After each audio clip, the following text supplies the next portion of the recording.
This bonus episode is brought to you by Nurtec ODT Rimegepant, 75 milligrams, orally disintegrating tablets. Hello, from Wonder Media Network, I'm Jenny Kaplan, and this is Womanica. This month we're talking about comediennes, women throughout history who've made us laugh. They transgressed societal norms through comedy and often spoke out against injustice using their sharp wit.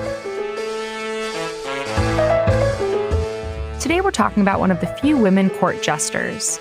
She told jokes and stories, danced and sang for the English royal court during the Tudor era. Meet Jane Foole, also known as Jane the Foole. Little is known about Jane's life before she arrived at the royal court. Her existence has been traced by historians through accounts mentioned by Anne Boleyn, records of Princess Mary's private income, and purchasing records of Queen Catherine Parr. The role of the court jester dates all the way back to the 5th dynasty of Egypt, when pharaohs hired pygmy people as dancers and buffoons. Since then, historical records show royalty and nobility employing entertainers with perceived madness to liven up their courts. There were two different types of fools, the natural or innocent fool and the merry fool. Natural or innocent fools had mental or physical disabilities. Renaissance poet Nicholas Breton defined these fools as abortive of wit, where nature had more power than reason. They were believed to be closer to God and were treated like valued possessions of the royal family. Merry fools, meanwhile, were trained entertainers who pretended to have fewer mental faculties. Typically, fools were men. Jane was a rare woman fool, a natural or innocent one. As a court jester, her job was to tell stories and jokes, sing songs, and play music. She first brought her tricks and delights to the royal court during the reign of Anne Boleyn. Historians are pretty sure about this due to Anne Boleyn's purchasing records, which include a green satin cap and 25 yards of purple and red fringe for Her Grace Woman's Fool. Once Anne was beheaded in 1536, her household was dispersed.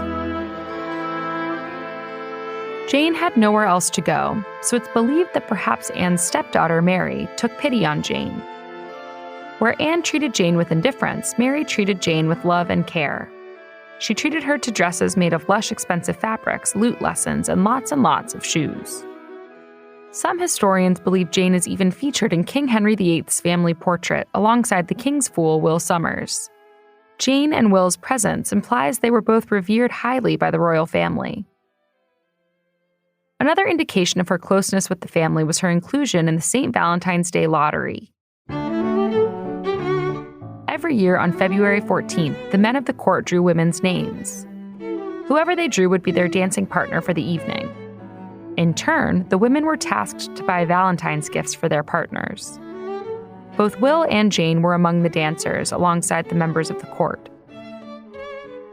But Jane wasn't treated entirely as an equal.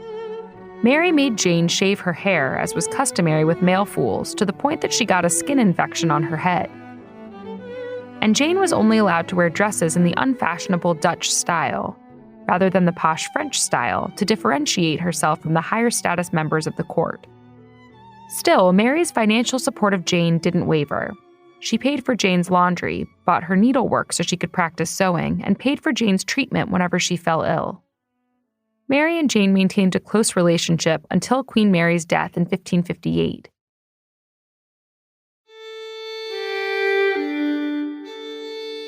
Mary was succeeded by her younger sister, Elizabeth I. After that, there are no more records of Jane. It's unknown whether she passed away or simply was not reinvited to be part of Queen Elizabeth's court. All month, we're talking about comediennes.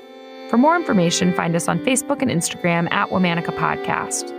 Special thanks to Liz Kaplan, my favorite sister and co-creator. Talk to you on Monday.